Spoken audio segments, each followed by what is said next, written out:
We are in Daniel chapter 4. Daniel chapter 4. Excuse me.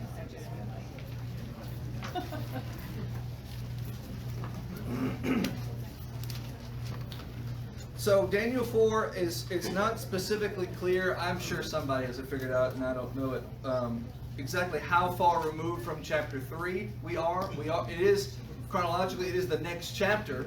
The book doesn't go off, all askew until the next chapter. Chapter 4. Next thing we'll study is chapter 7 to stay chronological. But it is what directly follows chapter 3. But how much of a gap between 3 and 4 there is, I don't know. Nebuchadnezzar himself ruled over Babylon, round number about 40 years. It's a little bit more than that, but about 40 years. Good round number. I don't remember the exact. So you have 3 major events that take place in chapters 2, 3, and 4. Within that, roughly a generation's worth of reign. 3 huge events is a lot for one person in the Bible. Especially someone who's not, one of God's people. Abraham, he had a big event like every other chapter, but Nebuchadnezzar, to get 3 big moments in the sun in a row, that's a huge deal. You would think it would leave an impression on him. And at the end of each one of these 3 chapters, we've already covered 2, we're about to get the next one here, he makes some grand declarations, he makes some big words and some big promises about how great God is and how much, he really respects God. And it just seems like, it doesn't really take. He says at the end of chapter 2, after he gets the vision, and Daniel interprets it, and he says, oh, wow, your God's the best. And by the time we get to chapter 3, he's ready to Hansel and Gretel, Shadrach, Meshach, and Abednego for not worshiping one of his idols. They didn't take. Then at the end of chapter 3, he says, oh, wow, your God's the best, like this is news to him. And then you come to chapter 4, and, well, we'll see. Nothing seems to stick with him. And then you realize, well, it makes sense in a sense, not to excuse him, that you have these 3 events, in our Bible, that's like 5 pages, right, of text, back to back, boom, boom, boom. It may be decade and a half, 2 decades in between some of these events. Time passes, and if it doesn't really stick immediately, it's not going to stick. It's not one of those things where you just keep thinking about it, eventually after 10 years of waffling, you decide to follow Jesus. That's just not how people are. They decide to follow Jesus, and then they go all in. Nebuchadnezzar made some big words, but he never really wanted to do what he was saying. He never really committed himself to following Christ. And it's proven in chapter 3, based on what he said in chapter 2. It's proven in chapter 4 that what he said in chapter 3 was just lit. So that's your introduction. This chapter is about how God is in control and humbles kings by his will. If you remember when I put on the board in week 1 the different rings, and how the beginning and the end of Daniel kind of fit the same theme about going into and leaving exile, and then a slightly more inner ring continues that theme of God making promises and predictions about his coming kingdom, and then slightly more within that ring are God rescuing his people from hardships, whether that's the lion's den we'll get to later, or the 3 in the fiery furnace we had last week. But then right there in the middle, the bullseye, the core of the book, what really is the thesis, what you're supposed to take away from this whole thing is this chapter, chapter 4. Which is that God is in control and God humbles kings. Really, it's 4 and 5 by his good will. So let's see that play out here with Nebuchadnezzar. Let's look at verse number 1. And I want you to notice the different way that it starts versus the previous chapters. Chapters 1, 2, and 3, very much Daniel the historian telling you, and then this happened. And then on this occasion, in the year here, this happened. But Daniel 4 doesn't start like that. It just begins with Nebuchadnezzar the king, unto all people, nations, and languages that dwell on the earth, peace be multiplied unto you. What does that sound like? Politician? A politician in what way? Like, elaborate. Wishing the people well, or making them think that he was wishing them well. Sure, okay. A letter, an address. Hmm? A letter or an address. Yeah, doesn't it kind of sound like the epistles, even? Like when Paul's epistles. He starts his letters kind of like that. Paul, a servant of God and the Lord Jesus Christ. Peace be unto you and grace from God our Father. And then he dives into the letter. Very similar. It is, like Bill says, it's a political speech. And he's going to butter himself up. He's also going to be very candid about God humbling him, which is the theme of the chapter. But what I want you to take away from this is different from chapters 1, 2, and 3. It's not written from the perspective of Daniel the historian just recording history by the inspiration of God. But rather, it is Daniel, the king's amanuensis. It's the king's secretaries, the king's letter writerer, recording a decree from the king. You got to imagine now, get in your head, Imagine Nebuchadnezzar sitting on his throne, and he calls forth his secretary, who happens to be Daniel, and he says, all right, take this down. Nebuchadnezzar the king, and Daniel starts writing, unto all people and nations and languages that dwell in all the earth. Well, obviously, people in like Spain are never going to hear this in his lifetime. People in South America are never going to hear this in his lifetime. But when you're a king who's the king over Babylon, some huge expansive empire, which I am going to draw on the board here in just a minute. When you're a king over this big expansive empire, you tend to think, well, I'm the king of everything. And so that's what he addresses his letter to everybody, because I'm your king. Peace be multiplied unto you. Here is what happened to me today. Verse 2. I thought it good to show you the signs and wonders that the high God has wrought toward me. Notice the high God has accomplished this. The high God, not Baal or Ashdod or any other god that he may serve or have heard of. But this is the God of Daniel. We are reading something that was recorded after everything in this chapter took place, right? It's not like written in real time and then he said this and then he said that. It's like, here is the text of what I've just gone through, and we're going to record it for posterity. And I'm going to tell you about this God who at first I didn't really appreciate, but now I do. A theme which perpetuates in these opening chapters. About that God, verse 3, he says, how great are his signs, and how mighty are his wonders. His kingdom is an everlasting kingdom, and his dominion is from generation to generation. Let's break down some of these words of praise, these platitudes. How great are his signs, the King James says. Does your Bible say signs? Everybody says signs. How great are his demonstrations of his awesomeness. And how mighty are his wonders. Very, very frequently. In fact, if you did a word search, I'd be shocked how many times it didn't come up. Very frequently, signs and wonders are coupled together in very close proximity, as they are here. They're two different words. It's just one is what God does, and one is what I do. God gives me the sign, and I wonder. God gives me the thing, and I marvel at it. So God demonstrates his awesomeness, and I drop my jaw and say gasp. So how great are his signs, and how mighty is the result those signs produce, the shock and awe and the splendor of them that they produce in people. Then he says, his kingdom is an everlasting kingdom, something which Daniel has already hinted at in the vision of chapter 2 when he interpreted it for him, something which he'll prophesy in chapter 7 later, but here Nebuchadnezzar mentions it. Now, maybe that's just because he's reflecting on what was said to him back in what we call chapter 2, or maybe he's just putting it together, the vision he's already seen, which we're about to read about, that he's understanding. Which, if that's the case, just to spoil it for you, he's basically recognizing, I am the king of this giant kingdom, but I'm about to be, or I have been humbled tremendously by God, and nobody can humble God.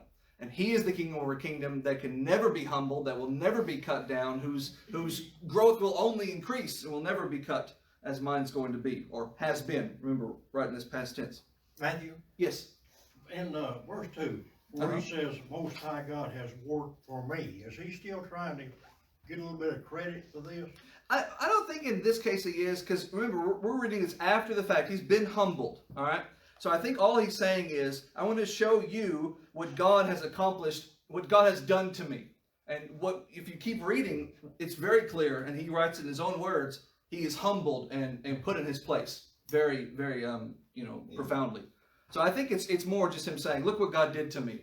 Not, look how great I am. That's how this is going to start, with him saying that, and then he gets smacked down. But it's like, look how much God has smacked me down, is I think what he's saying in verse 2.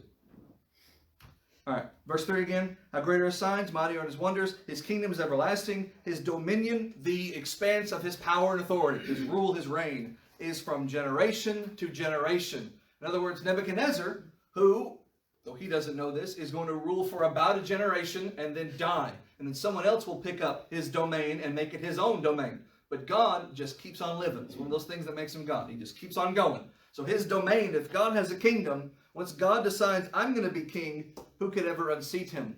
Who could ever usurp him? How could he ever abdicate? He will just forever be king. And that's what Nebuchadnezzar says. Verse 4. So that's his opening remarks, his big words of praise. And then he says, here's what happened. I, Nebuchadnezzar, was at rest in my house. And the King James says, flourishing in my palace. Literally, I was content and prospering. Everything was great. I had no problems. There was a problem. Someone below me took care of it. I never had to hear about it. I was so high up on the food chain. I was so high up on the totem pole, and my empire was so secure that any little problems that happened, and there's always a problem, were always dealt with below me, that I never had to even feel the weight of the anxiety of it. I was just smooth sailing. Verse 5. And I saw a dream which made me afraid. So his waking world is so peaceful and so calm, but as we'll see at the very end of this chapter, it's built on cruelty, it's built on a mistreatment of his citizens, it's built on his own evil rule and his evil reign.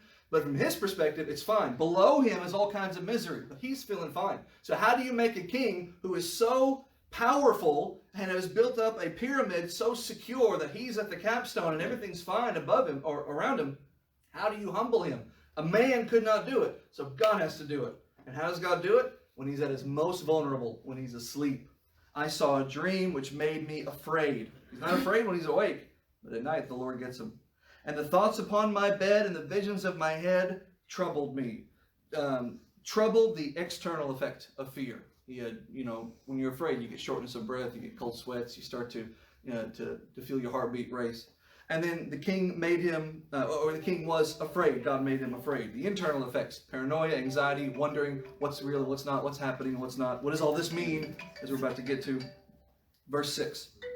Therefore made I a decree to bring in all the wise men of Babylon before me, that they might make known to me the interpretation of the dream. We've been here before. This is not new to Nebuchadnezzar or to the reader of the book of Daniel. We've just went over this back in chapter 2. Nebuchadnezzar just went over this. It was early in his reign. We're later in his reign. But you don't just forget a situation like what happened. Remember, he made a big decree. He's going to kill all the wise men. It was a big whole thing. Lots of paperwork. He remembers what happened in chapter 2. And now he has a reason to remember all of the details. Because it seems like he forgot one big detail in chapter 2, which is, oh yeah, God is the God over all the gods. He kind of forgot that part. But now he's going to be reminded. And so it all kind of comes back to him again. Chapter 2, redo. Verse 6, he says, verse 5. Yeah, I had a dream which made him afraid. And so he does what he did back in chapter 2.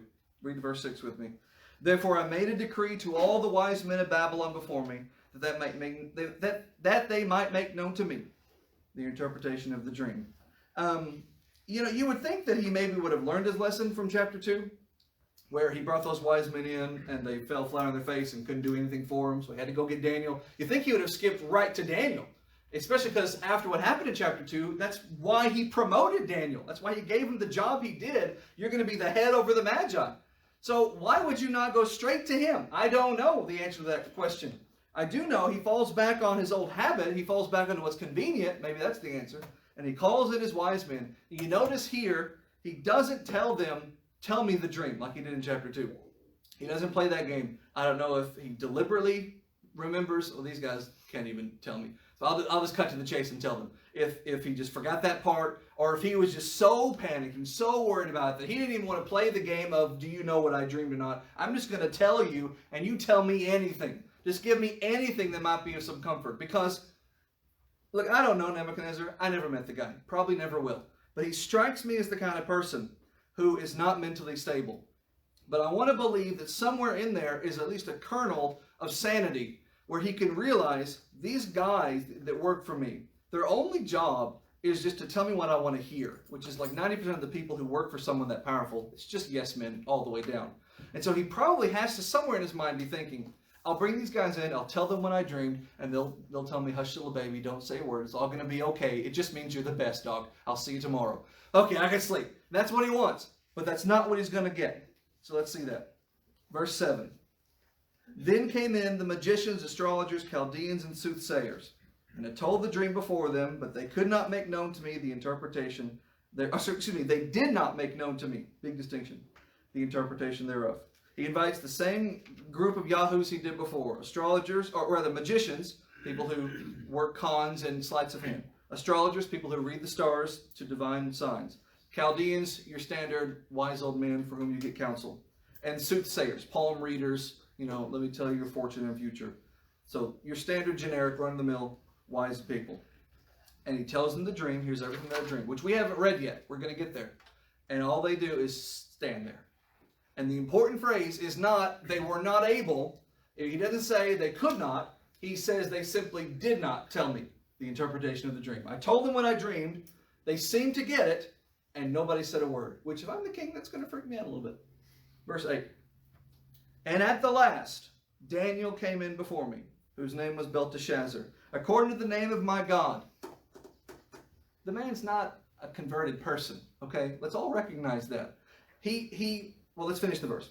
In whom is the spirit of the holy gods, and before whom I told the dream, saying, ... Now, how does he describe Daniel post-interpretation? We're writing, Daniel's recording this as the, secretary of the king. So after the whole ordeal has happened, he's back on his throne, the whole thing is behind him, and he's recording it for posterity. And how does he describe him? Belteshazzar, he gives him his pagan name. He describes what the pagan name means. He's the prince of my gods, and he is inspired by the holy gods. So he does not at all describe Daniel with any kind of a perspective of the one God of Judah. All right? So even though he's going to go through this whole thing, and even though he's going to acknowledge Jehovah, he is going to come out of it still not recognizing Jehovah's supreme oneness over everything. He is only slightly better than every other pagan ruler. Because if you just polled them, if you just polled all the pagan rulers all over this area and all over this time when they were rising and conquering and falling and so forth, and you asked them, do you believe in that guy's God? Do you believe in that nation's God? Do you believe in those gods? Yes, yes, yes, yes, yes would be the answer. You're not going to get any of these pagan gods or pagan kings saying, I don't believe in this nation's gods. I don't believe his gods exist. I don't believe their gods exist. They believe. Because they're pagans, it's in their nature to just believe in all kinds of gods. What they get and what they say is, but my gods are better than your gods. That's why they made such a big deal about when they conquered this land over here or there. They would go into their sacred places, destroy their temples, ransack their holy sacraments, take them out for themselves, and give them as a trophy to their gods as a way of saying, I conquered them and my gods conquered their gods. So it's not a matter of belief in the existence of God. It's rather an acknowledgement of the authority of God, which is still a problem today with a lot of people who are convinced that just by acknowledging the existence of God, that God somehow owes them salvation. But no, God doesn't have to save me just because I recognize that he exists. That's the most obvious. Of course he exists. Look at the sky. He exists. He made it. He painted it every sunset. So of course he exists, and me just telling him, imagine the height, I'm off track entirely, but I don't care. The height of the arrogance to stand before God and say, I know you're there, please save me now. And they probably wouldn't even say please. Is insanity. God does not just want you to tell him what he already knows about himself. Do you acknowledge his authority? And if you do, will you obey him? Nebuchadnezzar acknowledges the existence of God. He even will acknowledge the power of Jehovah. But he doesn't set God up as supreme, because he still calls him just the one of the gods who's inspired Daniel and made him really special. But Daniel is named after my God, Baal. Now, he is, again, the end of verse 8, he is the name of my God, in whom is the spirit of the holy gods. That's his way of saying the holy gods, whatever and whomever, however they are that Daniel worships, they have given him the special power. And so I told him the dream, saying, verse 9, O Belteshazzar, master of the magicians, because I know that the spirit of the holy gods is in thee, and no secret troubles thee. Tell me the visions of my dream that I have seen, and the interpretation thereof. You know, it's funny. Do you see that? With his run-of-the-mill, loser magicians, he just says, all right, guys, I'm just going to tell you what I dreamed. Give me something. So he tells them, and he gets nothing. Daniel, whom he knows can do this, he doesn't tell him. He says, tell me what I dreamed, and the interpretation. Maybe it's just a subconscious thing. He didn't even realize that he did it. But whether it's conscious or subconscious, he acknowledges Daniel and Daniel's God is legit. And his, group of losers, their gods can't do it. So he says, tell me the dream and the interpretation thereof. Verse 10. Thus were the visions of my head in my bed. I saw. And he's going to tell him anyway, but the point stands. I behold a tree in the midst of the earth, and the height thereof was great. So let's do this. No, I'll do it later. I'm going to hold on to it so I don't forget. I'm going to draw in a second.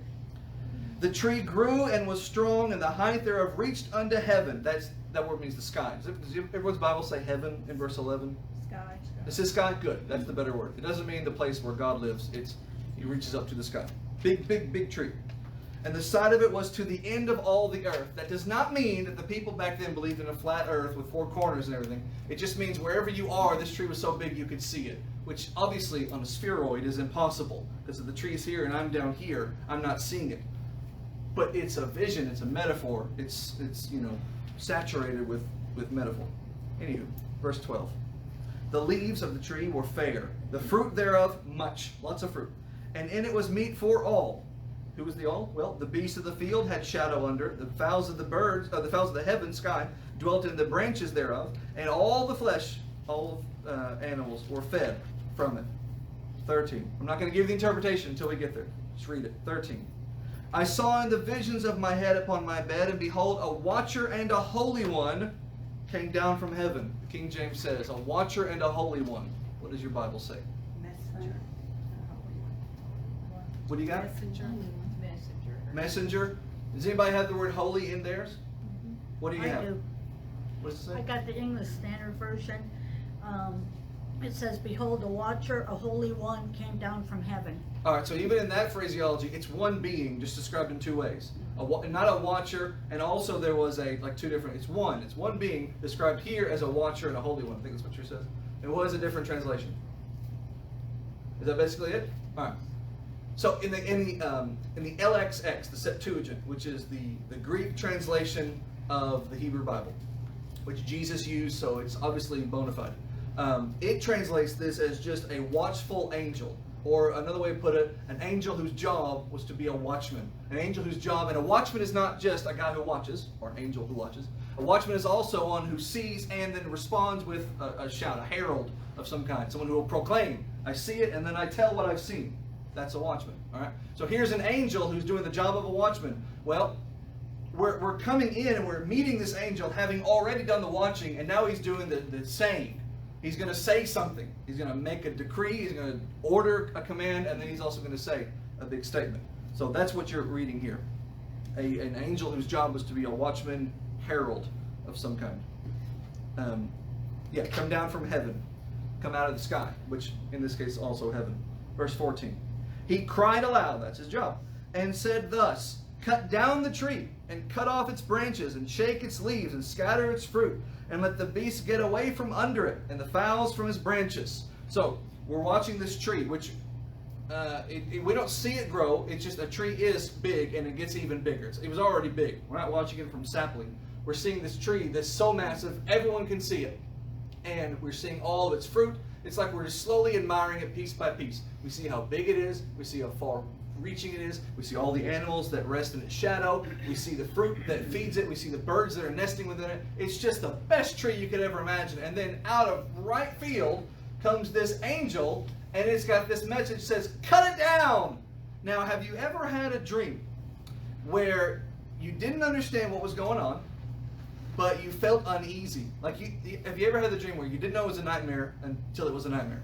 And you had that split-second thought, which is, oh, I think this is about to be a nightmare. And then it is, and suddenly you're being chased by the guy with the machete. Have you ever had the dream like that? Have you ever had the dream where you're in the dark hallway and you turn around and you see a guy, and you have no reason to think it's bad, but you just feel nervous, you feel anxious?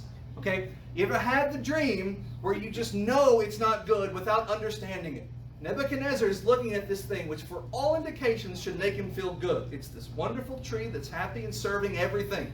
But hearing this, or seeing this angel come in, this feeling of trepidation and this nervousness and this anxious feeling, and even without understanding it, hearing him say, cut down the tree, you don't know what it means. You don't know if it references you in any way. You just see this tree, and this angel says, cut this tree down, and shoo away all the animals, and chop up its branches, and scatter all its fruit. I mean, just completely decimate this thing. And you're Nebuchadnezzar, you've been staring at this, and you see this happen, and you start to feel flutters and think, oh, I think this might be a nightmare. And it's not a nightmare. It's actually a vision, and it's not just a vision, it's actually a prophecy, and he's going to experience this in firsthand. We'll get there in a minute. But that's what the angel says. But the angel still talks. Verse 15.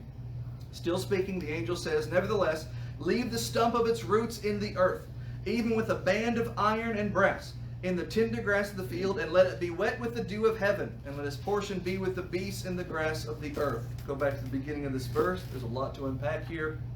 So, verse 14, cut it down, chop its branches, scatter its fruit, shoo away the animals, make the birds fly away. All right? But leave the stump. We're not going to completely destroy it. We're just going to, the metaphor's backwards because we're cutting from the top, but it's like cutting the legs out from under it, even though it's a tree, so you're cutting the top out from above it. Right? But it's the same metaphor, okay? We're going to prevent it from growing anymore. We're going to shackle it so that it cannot grow back to its massive size that it was. We're going to stunt it. There, that's a good one. We're going to stunt it and shackle it down so that no one can enjoy its benefits anymore. It's not producing fruit anymore. It's not growing branches anymore. It's just a shell of its former self. It's just a stump. And it's going to have to remain there. Look at what it says. To be, the King James says, wet with the dew of heaven. It's going to just draw its nutrients from the moist earth below it. That's all it's going to do. It's like on life support. It's just surviving. It's not thriving. It's not growing. It's just hanging on. All right. So between verses 14 and 15, you go from so big everyone can see it to just barely surviving. That's quite the swing, right? And then here's where it gets wild. The last phrase, the King James words it as, "Let his portion be with the beasts and the grass of the earth." How do you read that last clause?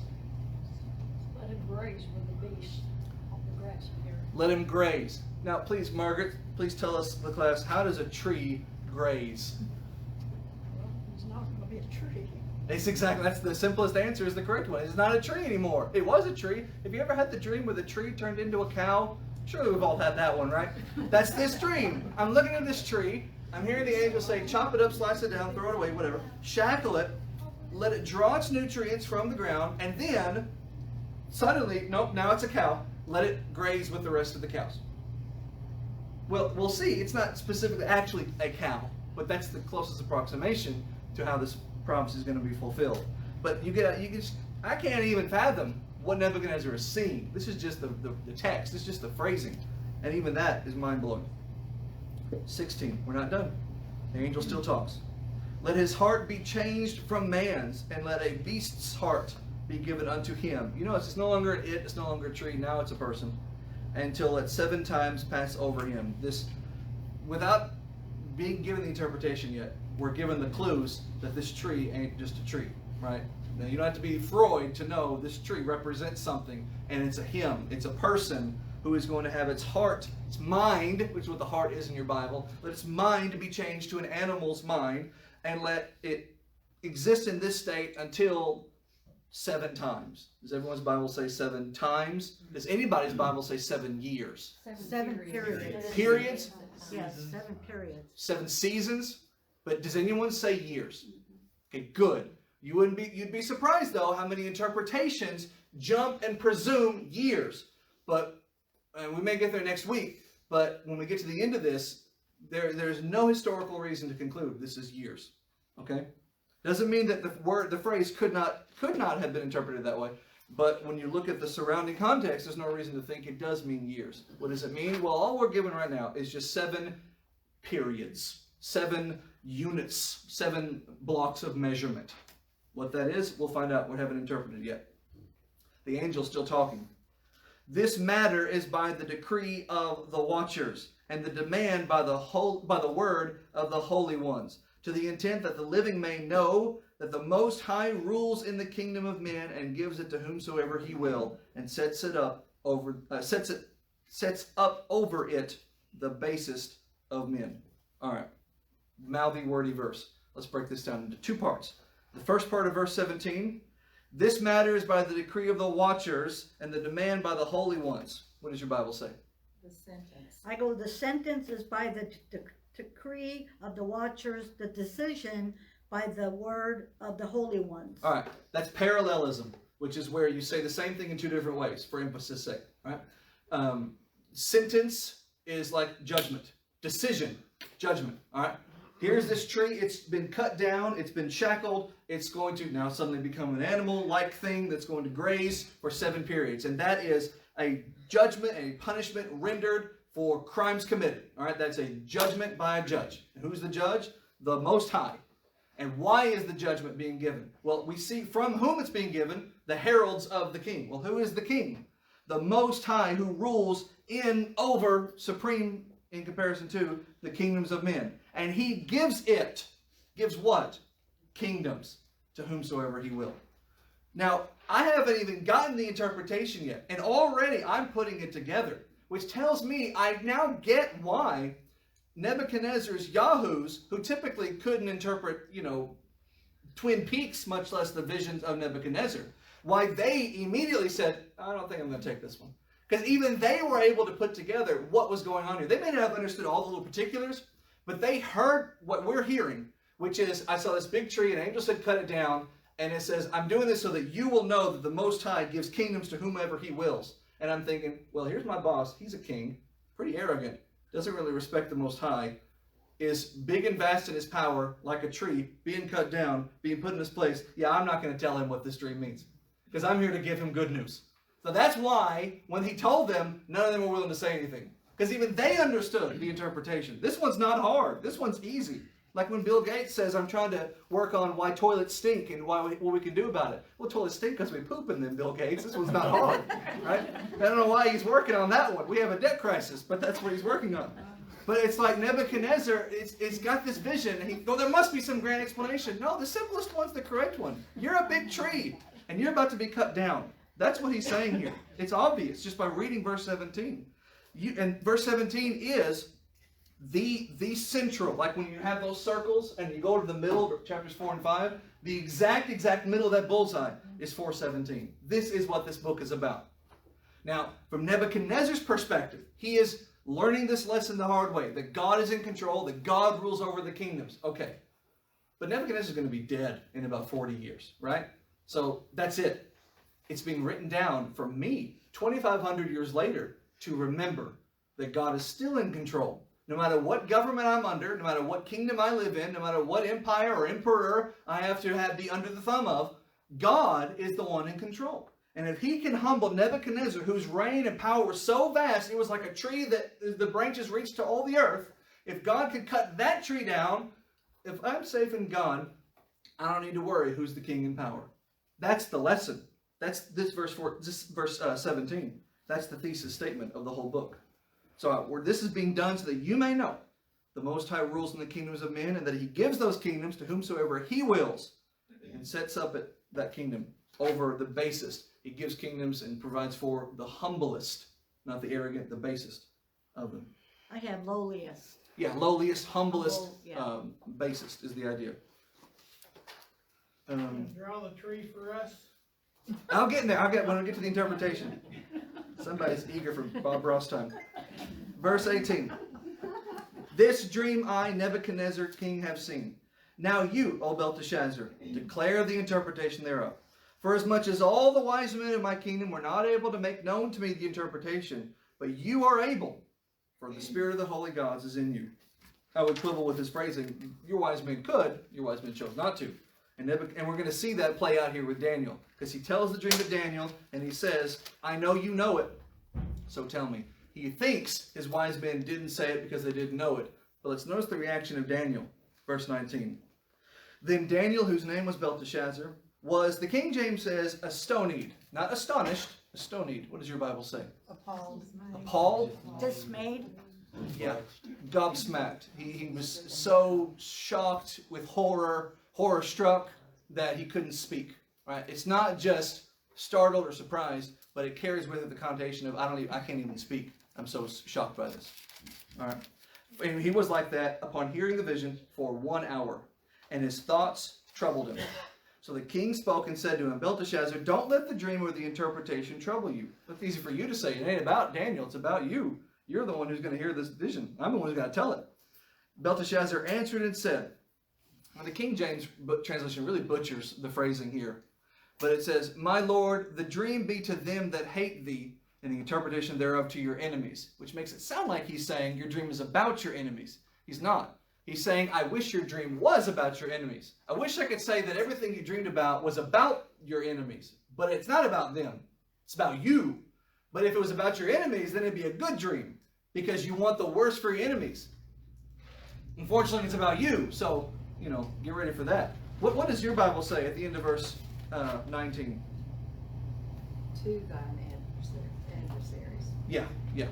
May it be about them, or I wish you could put it on them, the burden that it carries with it. Yeah, that's the idea. Verse 20. The tree that you saw, which grew and was strong, whose height reached to the sky, and the sight thereof was to all the earth. He's just restating it, whose leaves were fair, and fruit thereof much, and in it was meat for all, under which the beasts of the field dwelt, and upon whose branches the birds of the heaven, I don't need to draw it, you can visualize it. The birds of the heaven had their habitation. So here's this, okay, so you've got like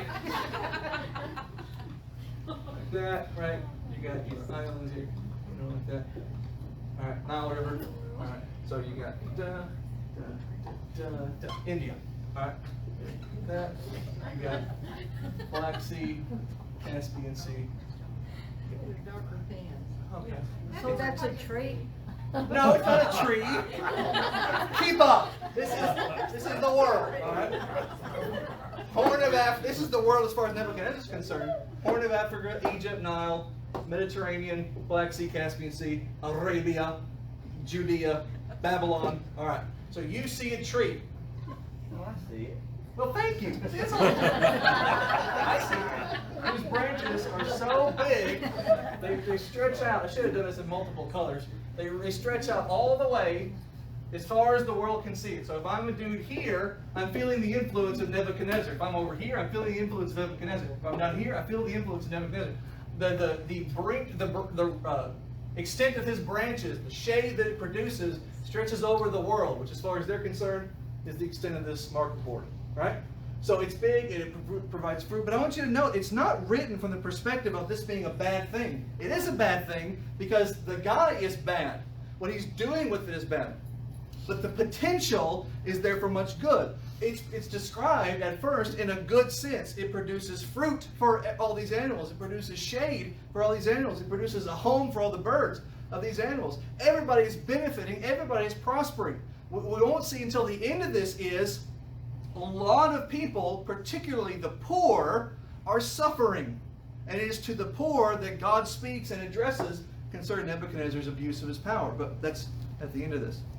So, verse 22. This big old tree is you, O king. You are grown and become strong, for your greatness is grown, and it reaches unto the sky, and your dominion to the end of the earth. As far as we know what there is, your effect is there. Verse 23. Angel.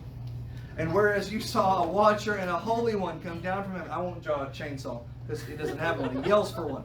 You saw a watcher and a holy one come down from heaven, saying, cut the tree down and destroy it, and leave the stump of the roots thereof in the earth, with a band of iron and brass, and the tender grass of the field, and let it be wet with the dew of the heaven, and let its portion be with the beasts of the field, till 7 times pass over him. Which we just read this. He's restating it. You saw this angel make that declaration. Well, here's what that means, verse 24. This is the interpretation, O king. This is the decree of the Most High, which has come upon my Lord the king. I'm going to tell you what this means. Not from Baal, it's not from any other god, it's from the Most High. 25. They shall drive you from men, and your dwelling shall be with the beasts of the field. I will tell you, Nebuchadnezzar, what this means. We're not in the vision now. We're in Daniel and Nebuchadnezzar's court, pointing at the king and saying, here's what this means for you. You are going to be driven from men. You are going to have your dwelling with the beasts of the field. You are going to eat grass like an oxen. You are going to be feeding off the dew of the heaven, the grass from the dew of the heaven, till 7 times pass over you. It was till 7 times pass over this tree. Well, you're the tree. So it's going to pass over you these 7 times, as long as this lasts. Till you know that the Most High rules in the kingdoms of men, and gives it to whomsoever he will. Now, if I'm Nebuchadnezzar, I'm hearing that and I'm thinking, wait, this is totally unnecessary. Back in chapter 2, I acknowledged your God. Back in chapter 3, I acknowledged your God. Yes, and in between chapter 2 and 3, you tried to murder 3 little Jewish boys because you forgot to acknowledge God anymore. Well, after chapter 3, I started acknowledging him again. And what's going to happen? As we'll see in a minute, he's going to forget all over again. And because he keeps forgetting, God's going to remind him. Not just for his sake, but for all of our sakes to be reminded. This is so critical for the Jews in exile to read this account. Even though they were there, some of them were, and lived through it. And even after the fact, who are still going to be in exile under Persian rule, they're still going to need to remember this. They're going to need to know it was bad, it was terrible, it may be bad and terrible again. I don't know what the future holds, but I know who holds the future. I know who is in control. These Jews need to hear this. And so do we still today. That God is in control. That God sets up and causes kingdoms to to rise and fall. Pause. That doesn't mean, by the way, that every time a kingdom or an empire or a nation does wickedly, that God is moving those pieces and causing wicked.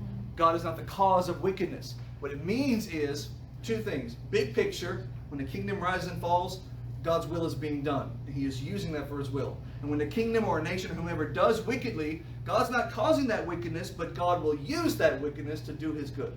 God used the wickedness of Rome, he used the wickedness of Judas, he used the wickedness of Pontius Pilate, etc., to accomplish his will in the death of Christ. He will use the wickedness of evil to do his ultimate good. But the point is, whatever happens in the meanwhile, the end result will be God's will being done. 26. And whereas they commanded to leave the stump of the tree roots, your kingdom, the King James says, shall be sure, shall be certain, secure unto you. After that, you shall have known that the heavens do rule. In other words, you're going to be humbled like nobody's ever been humbled. You're going to be smacked down royally, but this is not going to be the end of your kingdom. It's not going to be even the end of your royal line or the end of your personal reign. Babylon's going to keep on ticking. You're going to reclaim your throne. This is just, from God's temporal vantage point, just a momentary spanking. This is just a quick little, discipline, a reminder of who's really in control. And again, you think, well, what's the point then if it's a short term? So I can be reminded that God's in control. So, verse 27. Wherefore, O king, let my counsel be acceptable unto you, and break off your sins with righteousness, and your iniquities by showing mercy to the poor, if it may be a lengthening of your tranquility. If you people could stand before a joint session of Congress, if you could stand, like where the president stands for a State of the Union address, and you're addressing the governing body of the United States, what would be your message? Now Daniel gets to stand before the king, the whole governing body in one. He stands before that throne. He delivers this interpretation. He delivers this message. And it's bad news already. Nebuchadnezzar, not the stablest person. And now Daniel has to put some kind of a bow on it. He has to put some kind of an application on it. He has to say, when they said we're going to cut this tree off and you're just going to be a stump and you're going to barely survive and barely hang on, but if you want your reign to go more smoothly, here's what you need to do. What does Daniel say? Does he wimp out? Does he hem and haw? Does he hedge his bets? No. He looks the king in the eyes and he says, you need to do better. You need to be kinder. You need to repent. You need to stop sinning. And to specify just one thing, he says, you need to take care of the poor. That's it. Of all the things you could say to Nebuchadnezzar, like stop burning children for not bowing to your golden idols, what he zeroes in on is, you need to take care of the poor. Now, I'm not saying there aren't problems in every country that need to be addressed, but I'm saying when Daniel had his opportunity to mention a problem, it was take care of the poor. Somebody read for me, please, Isaiah chapter 10. I think it's like verses 1, 2, and 3. Isaiah 10, verses 1, 2, and 3. If you're in Daniel, go back like 150 pages. Daniel 10, verses 1 through 3. I'm sorry, Isaiah. Pardon me. Isaiah. Did I say Daniel every single time? I meant Isaiah the whole time. Go back 150 pages to Isaiah chapter 10, verses 1 through 3. Isaiah 10. 1 through 3. Woe unto them that decree unrighteous decrees, Woe unto the lawmakers who make bad laws. Keep going. and to the writers that write perverseness, to turn aside the needy from justice, and to rob the poor of my people of their right, that widows may be their spoil, and that they may make the fatherless their prey. That's 2. Oh, read verse 3, please. And what will you do in the day of visitation and in the desolation which shall come from far? To whom will you flee for help? And where will you leave your glory? God is going to punish you, rulers. God is going to punish you, Congress or king or president or whoever. And what is on God's mind, and this is repeated throughout Isaiah. It's like this is the beginning of the book too. What is on God's mind when he looks down at this sinful nation? He says, shame on you lawmakers whose laws take advantage of the poor, whose laws betray the needy of the widows and the orphans and the poor. What is pure religion? What is pure religion? James 1.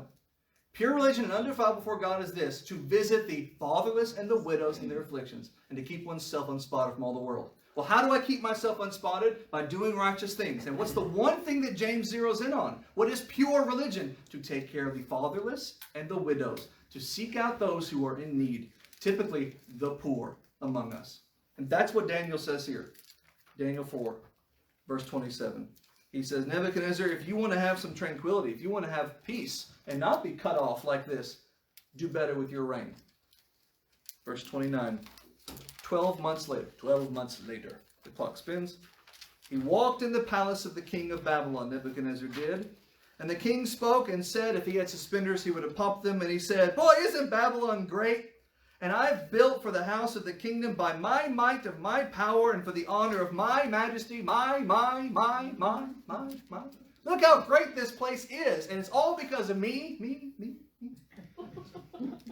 Meanwhile, the poor are screaming and crying and they're hungry. And it's like Yzma in the Emperor's New Groove. You should have thought of that before you became peasants, right? That's what Nebuchadnezzar is. Well, I'm sorry you're peasants, but you got to be poor. Otherwise you wouldn't be peasants. We got to have peasants. Verse 31. He cares nothing.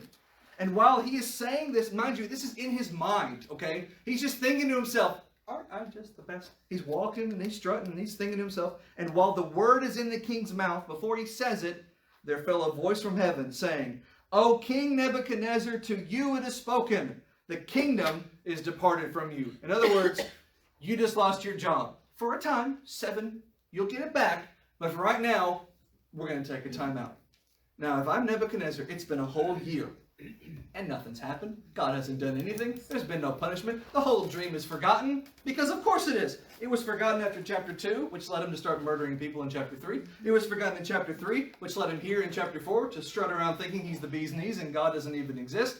And now here, he had this vision. He had this dream. And in the dream, a voice from heaven says, I'm going to cut you down and humble you. Now that's just in his dream. And as he's walking in his waking hours, he hears a voice saying, I'm about to cut you down. Wouldn't that freak you out if your dream, your bad dream, came true? And he hears this voice saying, 32, they are going to drive you from men. I've heard this before. And your dwelling will be with the beasts of the field. And they will make you eat grass like oxen till 7 times pass over you, until you know that the Most High rules in the kingdoms of men and gives it to whomsoever he will. I mean, he heard this in the dream and it freaked him out. And now awake, he hears it in reality. Oh man, knees are knocking, right? And it's going to happen. We're going to pick it up there. We'll finish the chapter and go into 5 next week. Any comments or questions from anybody before we leave? All right. 4:33 next week. Thank y'all.